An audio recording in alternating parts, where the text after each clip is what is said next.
What is going on, everybody? Welcome to Words for My Face. On tonight's show, we are talking Transformers 4.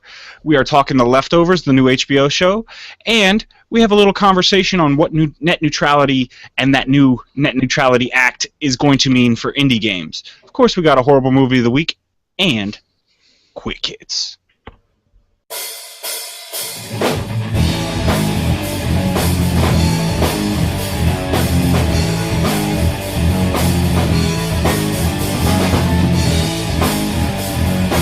That was once in a lifetime. That was one of the greatest round ones of all time, of all sports, ever. I think, though, Beverly Hills Cop, RoboCop crossover needs to happen.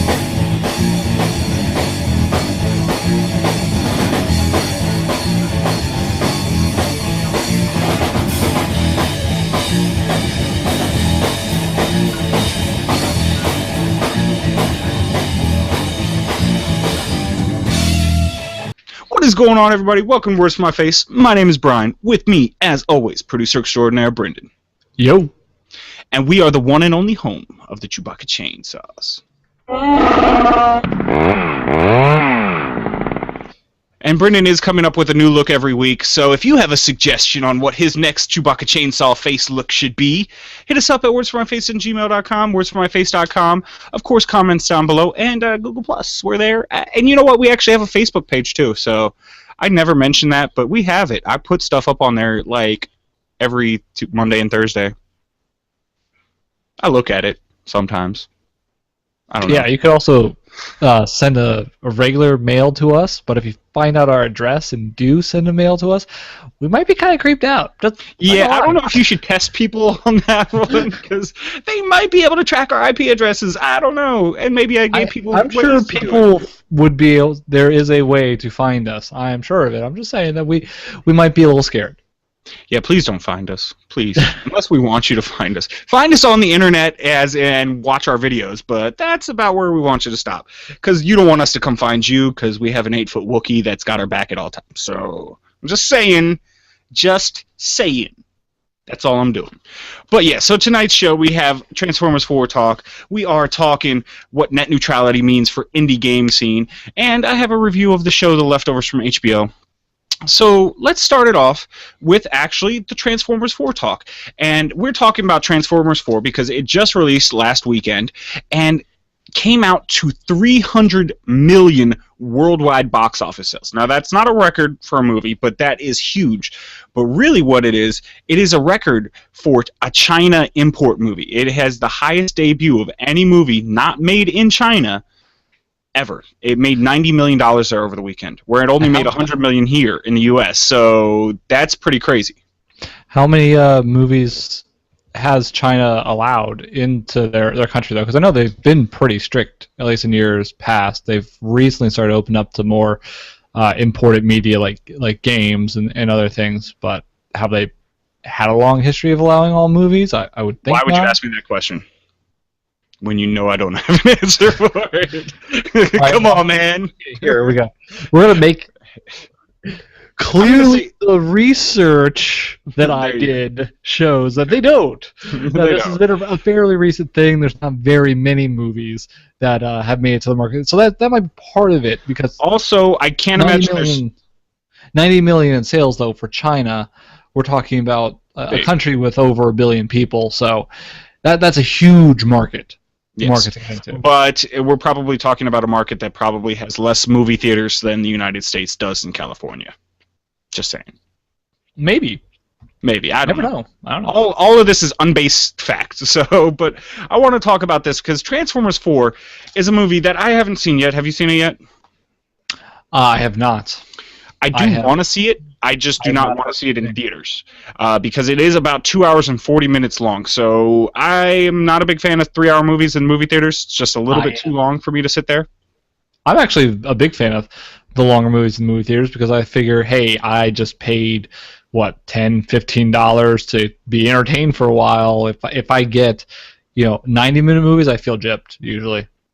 But if that 90 minutes is action-packed and a thriller and you love it, or it doesn't even have to be action-packed, it just has to get the point across of what you're looking for in this movie, that's great. When it's Transformers, I mean, Transformers 3 Dark of the Moon, I believe, was about the same running time, and I accidentally went to see that in HD, the IMAX 3D, and I had wished it was over at an hour and a half because there was no point. They were just doing stuff over and over and over, just repeating the same thing.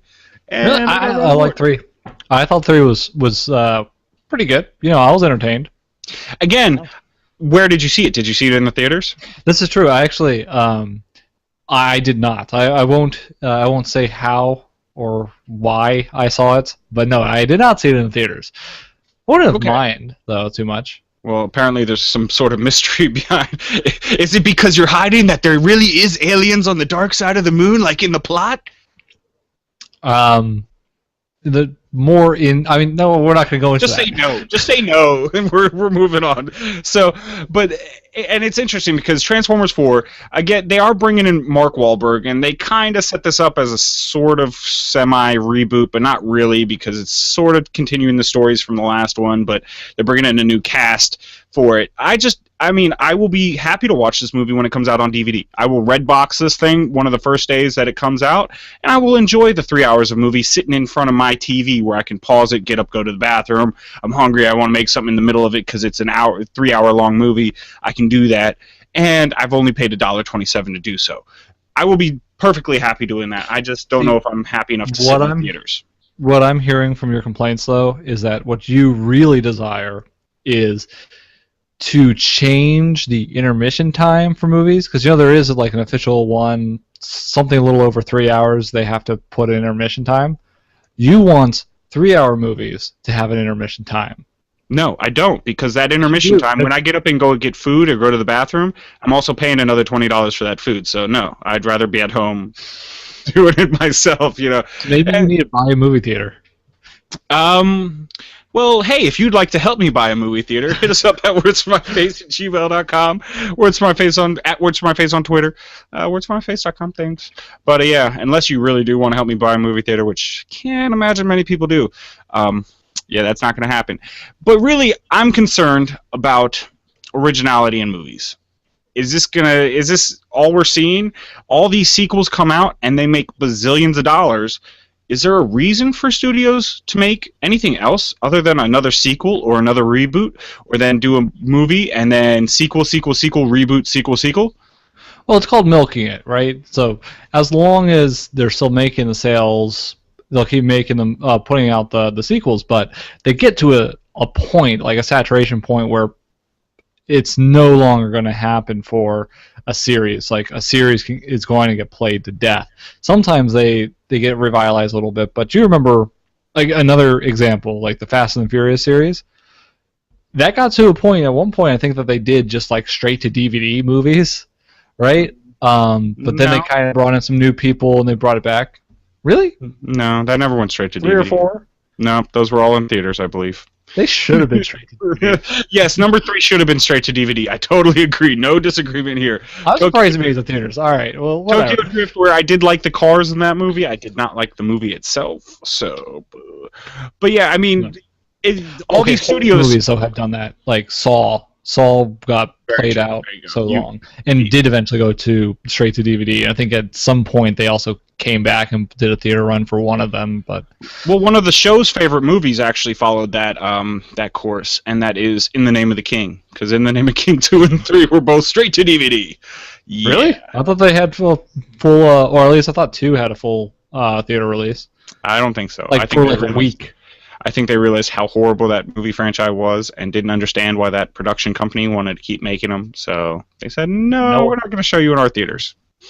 Not going to do that anymore. So, yeah. But in ways, I almost think that this isn't the worst thing in the world, because if you look at it, a lot of these movies, that they have big budgets. I'm sure Transformers 4 had at least $100 million plus of a budget.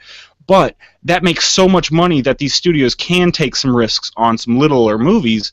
And so in a way, yeah, it gets boring after a while, but take those risks. I'm sure they do. I'm sure they do. If you have this much money just flying around, why wouldn't you look for a $15 million movie that you can invest in and maybe turn it into a $100 million movie, get a great return? And they might not have made that investment had they not made a bazillion dollars on Transformers or the ilk. You know, I mean, like the Die Hard franchise that has had so many Die Hard movies, and I believe one of those has been a horrible movie of the week. So, yeah, they haven't kept up the same level that they normally do. But again, it makes money. They can put that into other projects. So I'm torn between, is it a good thing? Is it a bad thing? Well, to be fair, we're talking about seeing a whole lot of sequels. We are seeing somewhat more sequels than I think we used to. Partially, at least at A level. I mean, B movies, I don't know, they probably had a bunch of billions, but at A level we're seeing more, but also it's just been more time. There's more things to make sequels off of. Things have started hitting the right nerves to see, like, oh, this is a good series, right? And to run with that. But there are plenty of other new franchises or just new, like, one-off movies that some of which I wouldn't necessarily call the most original, their storylines anyway. I think a lot of these ones that do have these sequels actually have more original storylines per movie than some of these other movies that do come out. But there's plenty of those others. They just don't sell as well. So, yeah, that's true. They're still there. We just don't talk about them because we don't care about them. We do not care about your movies. But no, but yeah, I mean, it's an interesting phenomenon because you kind of mentioned it. The whole medium of movies has really only been around for about 100 years, less than that. I mean, not even 100 years quite. So you look at books. I mean, I can tell you multiple book series that go on for like 10, 12 volumes. So I don't know, maybe it's and book series that or book legends or whatever that eventually get a new author 100 years later or whatever that people revitalize. And we start to see that like in a more congested form. Like there's a bunch of these remakes now happening that have been happening for the last few years of movies, particularly from the 80s. Like there was RoboCop remake, Red, bunch of others. So. And the RoboCop remake, not a bad movie if you get it from Redbox. But I wouldn't recommend paying full price for it. Okay. That's my semi-official review of RoboCop. But, yes. RoboCop Beverly Hills Cop. Huh? Yeah. That hasn't happened yet, but it needs to. Beverly Hills Cop. Beverly Robo Hills Cop. I don't know about that one. But because that would be like the Robota Hills, the Hilder robot. Hey, people will know. People will know what it's about. Okay. But yeah, so yeah, I don't know. Let us know what you think. Is this trend of all these sequels and reboots and more sequels good, or does it just get you too boring, and it kind of casts a shadow over a lot of the newer stuff that you might want to watch? Let us know in comments down below. Hit us up at Words for My Face on Twitter. Let us know what you think. I'd like to hear what the people out there think. Let's bring this one to the people. There's my fist. It's hard to get the fist in the camera sometimes. Okay, fine, be that way. But yeah, let us know what you think. And so, talking about movies, let's do something a little. If you notice, we didn't start right off with the horrible movie of the week, but we got one. So let's jump into the horrible movie of the week. And this week's horrible movie was brought to us by Thunder. It's ominous, This week's horrible movie was brought to us by Jared. Yes, and he suggested that we watch The Colony. And yeah, thanks, Jared. By the way, I just made that. Thank you, Jared. but yeah, so this movie stars Lawrence Fishburne and Bill Paxton in it. Two pretty good actors. Make part of some pretty good franchises. You might have heard of like The Matrix. That was a good one. And Bill Paxton, he's in like everything. So, okay. But you'd think it wouldn't be horrible. But it was. It really, really was. So this movie takes place in the year 2045, where apparently we have already developed the technology to develop these towers and make them change the weather, so we turn back the whole global warming trend, and it sends us into an ice age. Yeah, we can control the weather, but it sends us into an ice age. That doesn't sound like a very good control of the weather. Yeah, they didn't control it very well at all. But well, yeah, that's their intention. They're like, hey, let's have an ice age. Let's do that. We're already done with global warming. It's too warm. Let's turn on the AC permanently. So I do prefer the cold, to be perfectly honest. So I do too. Yeah. I do too. But yeah, so this movie takes place in the year 2045. You have several different colonies of the surviving humans left after this catastrophe has happened, and for some reason they keep hitting you over the head time and time again that if you get the common cold, it could kill the whole colony. And so they have these really strict procedures. They make this big deal about showing this guy who has the flu apparently get shot because they can't keep him around because it's too dangerous. He might infect the rest of the colony. And then they proceed to totally go away from that, and you're just like, what's going on? So let me just tell you a couple of these things. Oh, by the way, when I was looking up this movie, it got a 13% on Rotten Tomatoes. That might be one of the worst percents I've ever seen. Yeah, not good. Not good when you get a 13%. That's an unlucky number, too, so I don't know. That was purposeful. People were aiming for 13%. Yeah. So, all right, just jumping into a couple of things that were really, really annoying about this movie. When you have a guy like Lawrence Fishburne in your movie, a guy with a really smooth, nice voice, you make him the narrator. You don't make some other crappy character the narrator. I don't care. Don't care. You're really sensitive about this voice thing. You really like Lawrence Fishburne. I like his voice way better than the guy they had narrating it. I mean, it would have been the movie would have jumped up half a star had Lawrence Fishburne been the narrator, not this other guy. So, do you go to sleep listening to Lawrence Fishburne? And Morgan Freeman when they have this little thing where they read the dictionary. I love it. Puts me right to sleep. All right. But, yeah. So when the Ice Age comes, apparently the flu is your biggest fear, but not really. I hate it when obvious plot holes actually move along the story, and this whole fear of the flu is what really pushes them out there, and then what brings them back is something else. I'm just going to say this right now. If you're in a post-apocalyptic world and you're trying to go investigate another community that has gone dark, you see a bunch of blood and no bodies just all around where they're supposed to be living, just don't go in. Don't do it. Not worth it. You're not curious? Come on now. You gotta be curious. If you're not curious. There's like literally pools and pools of blood everywhere around this place. I mean, it just looked like they had just like slaughtered like 100 people and let them bleed out and then move the corpses somewhere. And apparently that sounds like a good time. Like, yeah, come on. Let's go in and investigate, Gotta find out what that is. And, of course, there's cannibals, so that kind of explained all the blood everywhere and no bodies. But at this one scene where they discover the cannibals have taken over this outpost that went silent, they're actually, like, kind of sneaking around, and they kind of walk into this room where they're all at, and they sit there and they stand there for, like, literally, like, 5 minutes watching this one guy chop up bodies and watching these other guys eat bodies, and nobody notices them. They have plenty of time just to back up and walk back out.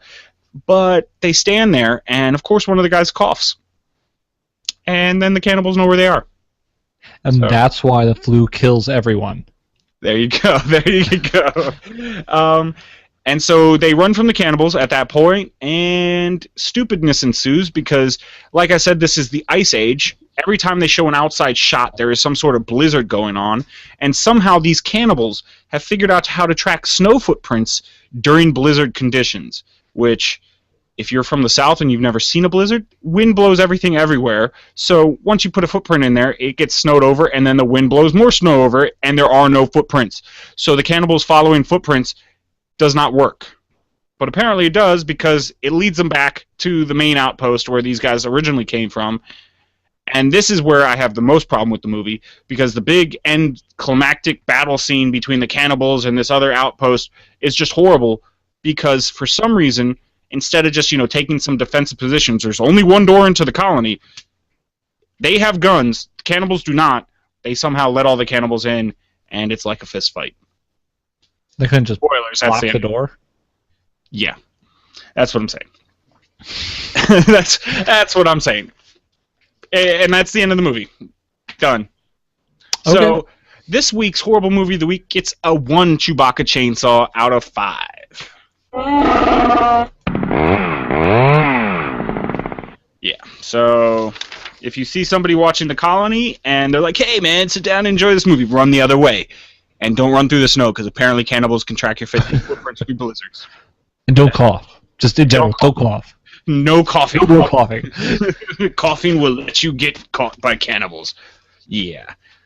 So, taking it from that weird movie to a kind of a weird TV show, I watched HBO's new series, The Leftovers. I watched the first pilot episode, and I'm just going to kind of give a quick review about what happened in this show. It was kind of weird. I'm not going to try to spoil anything because there's really no spoilers as of yet. It's just the first episode. But in this show, 2% of the world just up and vanishes. And now I did did the math. That's about 140 million people. So you say, hey, there's about 7 billion of us on this planet. What's 140 million? But it could be kind of weird. Yeah, well, that anytime 1,000 people die in some event, we make a big deal of it. Even less than that. So 140 million. It's pretty crazy. 10 New York cities, 20 New York cities, whatever that would equate to. So yeah, it's quite a bit. And so actually, the biggest person in the show that I could see is Liv Tyler. She's actually in this movie. She didn't have a huge part in the first show, but we'll see how it kind of goes. But so it centers around a police chief of this smaller town. The dad. He's got 2 kids. He's got a daughter who's kind of just being rebellious through high school, and a son who has run off and joined this like almost military cult in the desert. And they don't really explain what's going on with those guys. The wife has up and joined this cult where they do not talk, but they continually smoke cigarettes, and they have like signs all over this compound saying, "We don't smoke because we want to. We smoke as a protest or something." It's like, what? So yeah, it's pretty weird. To annoy people that don't smoke. Yeah, and so what I've kind of found out that what happens after 140 million people disappear just randomly, and you might say, oh, it's like a rapture thing. Oh, it's like this. No, they kind of dispel it that it's not a rapture thing, because like criminals are disappearing, like evil people are disappearing just as well as like good people, and so nobody knows where they're going, who took them, or what's going on. So it's kind of weird. Hey, just because they're criminals doesn't mean they don't get to get into the rapture. Who are you to judge, Brian? Well, I'm saying maybe these are some repentant criminals. Well, let's just they do go through. Maybe they are. Okay, well, fine. We'll say that they are. But like they go through a list of some of the famous people who actually disappear. J-Lo is one of the famous people who disappears. Gary Busey was one of the people who disappears, and actually Pope Benedict, the 26th. Which number was he? 16th was the last one. Okay, Pope Benedict. Okay, well, I was close. There was a 6 in there. And they actually do make a funny joke because they're showing the names, and one guy goes, "How does Gary Busey get taken with the Pope? That makes no sense." And it didn't really, but the show is interesting. There's a lot of things that I could see kind of bringing you in, like if they're like, hey, this is why all these people disappeared, and they all come back as aliens or something like that. Who knows? But yeah, if you're looking for a really good show to watch, this isn't really it. But if you're looking for something that's mildly entertaining, go ahead and check it out. Honestly, I think they need to do something about that name. When I hear The Leftovers, I think this is a comic show, because Leftovers, the thing you think of with that is old food. Not people left behind after millions of people suddenly disappear. Yeah, it is kind of weird. Oh, and one other thing I wanted to mention is like the kids, the high school kids play this really weird like Kiss the Bottle iPhone game, where one of the things is where like you can either kiss them, have sex with them. But there's 2 things on there that really just kind of weird me out. One is get burnt, where they heat up a fork and burn your arm, and another is choke, where somebody like chokes you out. So I don't know where they get those ideas. Okay. Yeah, I had to mention that because it just was like, huh, what the hell's going on? You darn kids! These are some advanced children. You darn kids! But yeah, so I mean, they did have a pretty interesting ending sequence where they kind of mentioned that any animal who saw their owner disappear, especially dogs, will never go back home. They become feral animals, and at one point you see a pack of dogs attacking a deer, and these guys go up and they kill all the dogs. So I don't know. It was just kind of interesting. So check it Why out would if the you guys want to kill be the interested. kill the dogs? I mean, they're hunting a deer. They're not hurting anyone else. Like we sometimes take aggressive measures against dogs that attack humans. This isn't attacking a human. Yeah. The guy says that those aren't our dogs anymore, and there's something else wrong with them. And I tend to agree So with it's him. because they're not your dogs. It's okay to go kill them. Just Hey, I'm not advocating dog violence. I'm just saying that's what they do, and it was actually an interesting part of the story where they're kind of. I'm just saying that they're behind the curtain. They're just putting a big target on their backs for the animal rights groups to just be like, what is going on? This is an evil show with. Because they all have accents like that too. Evil show, the way they kill the dogs. Sure. But yeah, I think they're kill the dogs for eating a deer. I think the point of it though is to kind of show that there's something else going on behind these disappearances that nobody else has figured out. But the animals, you know how they get a sense if there's a volcano going to erupt, they go the other way. I think that's kind of what they're trying to foreshadow with that. So again, I'm probably going to watch the next couple episodes just to see where it goes, if it goes anywhere, and if it that's doesn't. The case. Hold on. If that was the case, then the whole deer thing could only mean we're going to be hungry soon. Therefore, we better go eat a deer, or the deer are about to rise up and kill us all. So, well, hey, maybe, and then the dogs helped us. So why'd you kill all the dogs? But that would be kind of interesting if that turns out to be the case. That it's really the deer have been are organizing some secret plan. They're the ones who actually made all the humans disappear. It was the deer. They're tired of us taking over their lands. But yeah, I don't know. Check it out. Let me know what you guys think about the show. Is it worth continuing watching? Is it even worth watching if you haven't seen it already? Let us know in comments down below. Of course, at Where's My Face on Twitter, where'smyface.com. Just interested in see what other people think about that show. But you know what? Let's move it on to one of my favorite segments, and that is Quick Hits. You're good on that one. You're really good on that one. I was actually prepared ahead of time this time. You know, I have my better setup now. We're moving up in the world. Moving up. But let's start with the first quick hit of the night. And that is Seth MacFarlane has said he will match dollar for dollar every donation to the new Reading Rainbow Kickstarter up to $1 million. Because the original goal was $5 million for Reading Rainbow, and they're at $4 million, and Seth MacFarlane just wants to help push it over the top. Wow. I think that's pretty cool of you, Seth. Because we all love Reading Rainbow. I loved it. I think that's really more cool thing for LeVar Burton doing Reading Rainbow again. So yeah, but just Seth MacFarlane just go to the Kickstarter, donate $1, and Seth MacFarlane matches you. I mean, that's like you donate $2. So I mean, hey, let's get Reading Rainbow out there. Because if you don't know about the Reading Rainbow thing, they are trying to just make it a free thing to put on YouTube and stuff like that, and give it to schools and everything, and help encourage kids to read. I mean, it was a PBS show before, right? So I mean, it was publicly available. Yeah. For the most part, so. Yeah. Other than sometimes PBS now tries to charge for their stuff that goes on YouTube, but they make it free elsewhere. Whatever. They're weird. But this is not that case. They're just going to make it free. Yeah. But let's move it on to the next quick hit. And that is Harrison Ford's injury. We reported on this a little while back. It's actually worse than expected. He actually has a broken leg along with the bad ankle, and he's expected to miss up to 8 months. So that might be bad. They might have to cut some scenes with Harrison Ford in it. And okay, that means no hope. No hope for Star Wars 7. Done. Unless they push back the release date, which would be smart, because it's slated to be released in December of 2015. I mean, I just don't see this really working. I mean, as I've said many times, Harrison Ford makes Lucas movies good.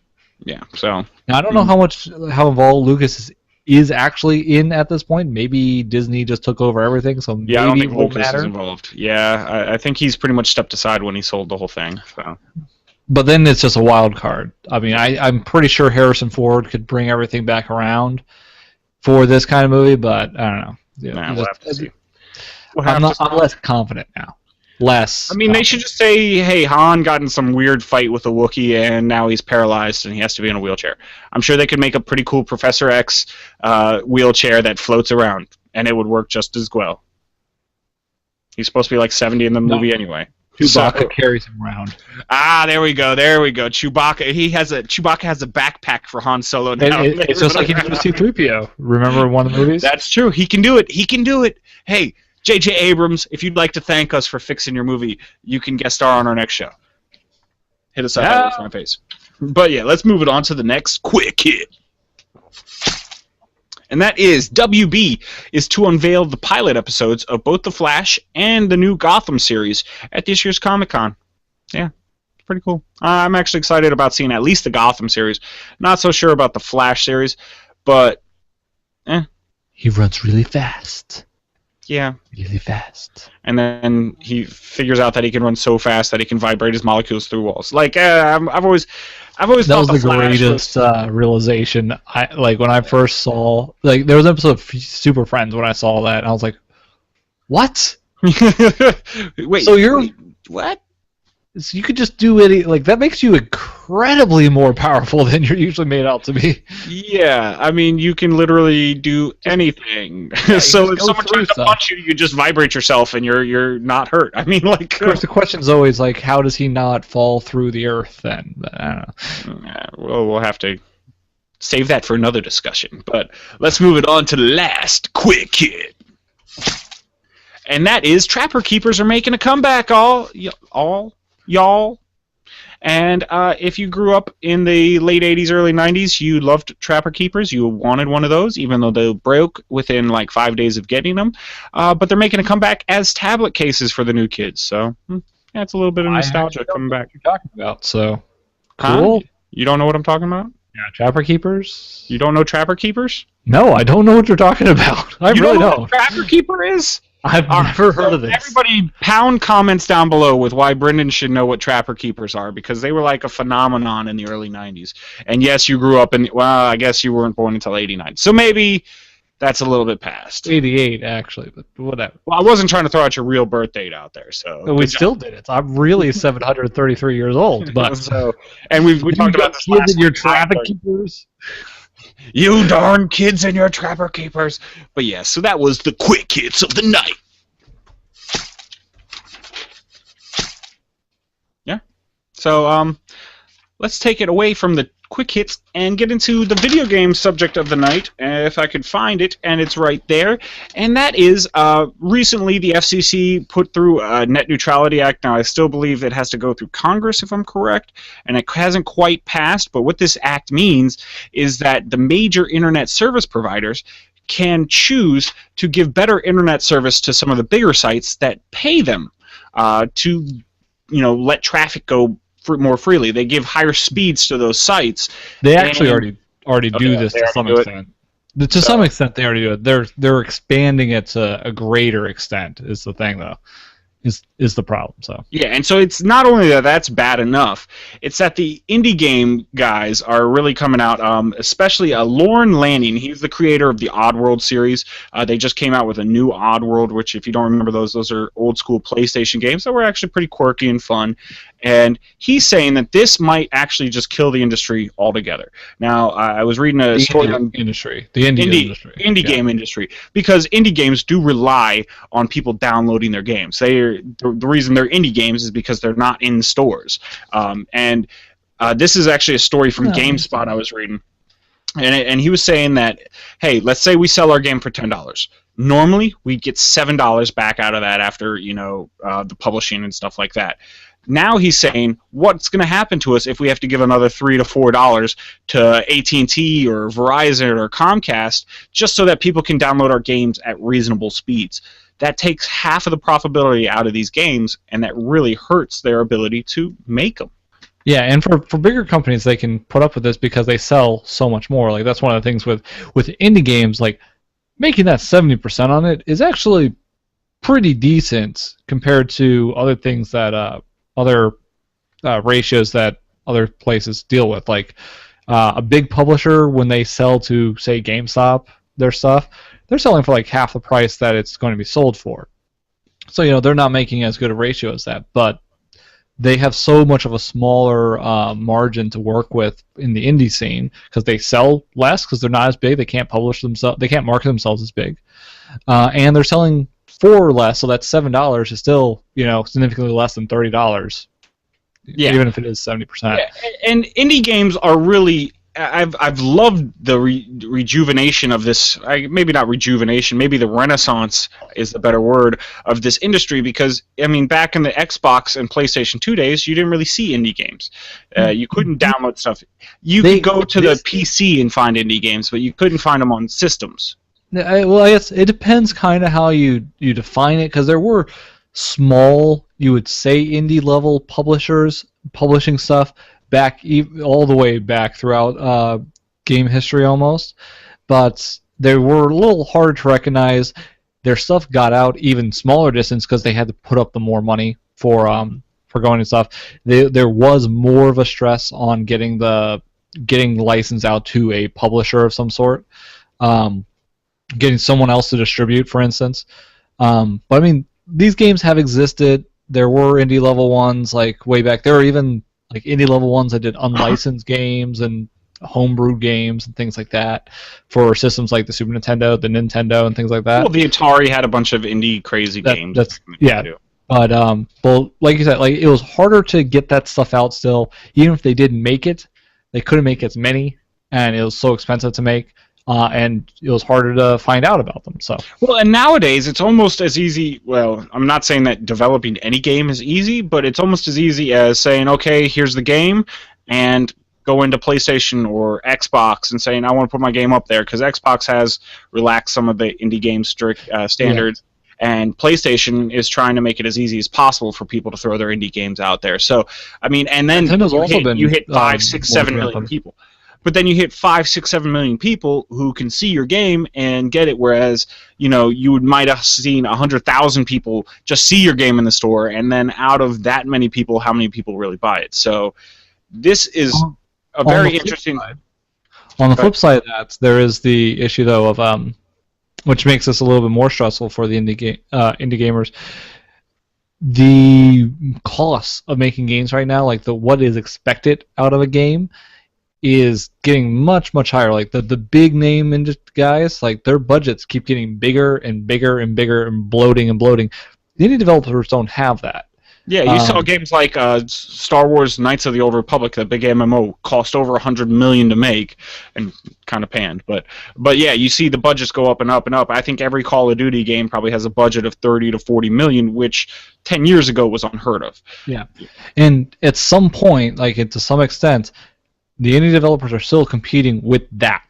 Mm-hmm. So it's harder for them. They do sometimes need to put in a little extra money up front to get to that point. So they need to be able to see that they'll be able to at least get that back and survive. Yeah, and like we have our buddy Chris Chung, friend of the show. He's a great indie developer. I'd actually like to have him on, see what he thinks about this. But I mean, what's going to happen to his games? He makes creative, interesting new games. Maybe it's not the best graphics you've ever seen, but they're all fun. It just expands the universe of games, and now it's almost feeling like the government is trying to shrink it back down. And I just don't appreciate that government. Yeah, honestly, this was not intentional, but I think he actually has a Kickstarter going for Cat Lateral Damage right now for further development on it. So well, hey, and Cat Lateral Damage, go back. It's going to be an old show, but we actually had a whole episode where we had somebody playing that game in the background. Check it out; it's actually pretty awesome, and that's Chris Chung. So yeah, support him. Yeah, check out his Kickstarter. There's 10 days left on it. He actually met his goal. It was a kind of modest goal of 40,000. He's met it now, but awesome. You can still give him some extra funds and get some benefits from getting in there. And Chris, if you'd like to have a voice actor, I'll do my services for free. Yes, a cat voice actor. You actually have some extra cats. I do have some cats. I'll do my best to mimic them. How about that? But yeah, so. But yeah, so I don't like the Net Neutrality Act anyway, and it's number one because it's a very deceiving name. Net Neutrality makes you think that they're going to make it more neutral, and they're actually making it less neutral. And number two is when I hear that it might affect the gaming that I love to do, I get extra angry. So I believe there's plenty of petitions out there. Find one online, sign up for it. We want to get this bill killed. I'm actually going to say this. This is something I probably never thought I'd say on the show, is write your congressman. That's a good way to do it. I mean, if they get 100,000 letters from their constituents saying, don't do this crap, they won't do it. Simple they do need 100,000, though. Like, literally 100,000. 100,000 on the dot. If you go 100,001, they might not listen. So let's try to get... Each senator needs 100,000, too. Like, their constituencies aren't that big, so you need to start writing to other people's senators. Just write to everybody's senators. What you need to do is write one letter, send it off to all 50 senators. All 50. 100. All 100 senators. I do know how the government works. All right, I do. But send them out there. You know, let's pound these guys. Quit this crap. Because not only is this going to affect our video games, but watch. It's going to start affecting things like your instant streaming services, like your Netflix and everything, because they're going to have to raise their premiums for you because they have to pay an extra couple of dollars on every subscriber to get it actually to be able to be streamable. I mean, just think about it. If they slow down their service just a little bit and you have to sit there and watch those circles go round and round and round while it's buffering, who's going to sit through most of those movies? Not many people. So, on the other hand, now here's something though that I would say against being upset about this for the indie gamers. If they're downloadable games, yes, it'll take a while longer, but I don't see that being a huge deterrent for most, unless they really throttle it so that it's going to take 5 days for something that would otherwise take an hour or something like that. But that's the thing, we don't know. Because at least I would be willing to still wait for a download. Like, you know, just put it on the download, go do something else. And I do that all the time. I do that. Yeah, put it on the download, walk away for an hour or two, and come back and get ready to play. Now, if it's supposed to be an online game where you're actively doing something, okay, that I can see that causes a problem if you have to buffer every 3 seconds in the middle of the game. But for downloading a game, I don't know. I don't know if I'd care that much I would care, but I'm not going to not get the game because it takes a little while to download. But still, there's that uncertainty factor there. We don't know exactly how much this will take effect. Are they going to put any restrictions on how much these guys can throttle back websites, or not? No, I mean, they're not. So if they're not putting any restrictions, who's to say that they say, okay, you don't want to pay us any money, we're going to let like 1 kilobyte per hour go through for a download. And then that means it would take you literally a year to download any file. Literally. Maybe actually longer than a year, because a lot of these, a megabyte is how many kilobytes?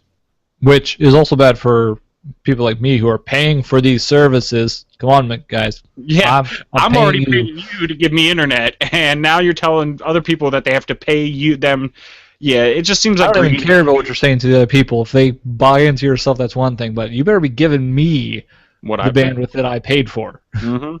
And by the year 2045, instead of it being like post-apocalyptic ice world out there, we'll have Comcast, the country of Comcast, and the country of AT&T, and the nation of Walmart. What's gonna happen? Because Walmart, they're gonna take over everything. It's gonna happen. Sorry. It's a brutal state right there. It is a brutal state. At least they'll teach their employees how to apply for welfare. And then they won't offer it because it's the state of Walmart. So let's stop that net neutrality and support people like Chris Chung. We need more of them. Yeah. But you know what, everybody? I think that's going to about do it for tonight's show. We're about 5 minutes under our normal 50 minutes, which I try to keep it to 30 minutes, which never happens. But as always, I'm Brian. With me, as always, producer extraordinaire Brendan, and we are going to headbang our way out of this joint. Headbanging our way out of this joint. I figured out I have to put my headphones down here so that I can actually hear the music while I'm headbanging and let my hair go crazy. All right.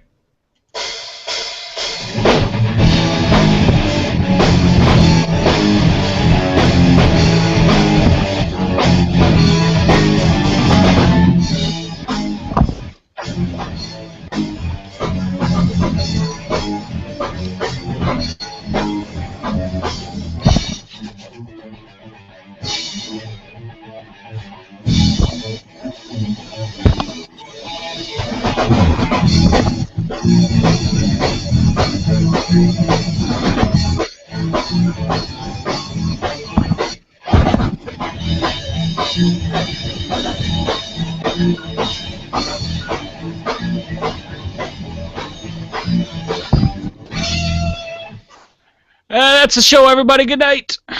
And I look like a weirdo. I'm not Cousin It. I'm just a hunchback right now. Help me. Help me.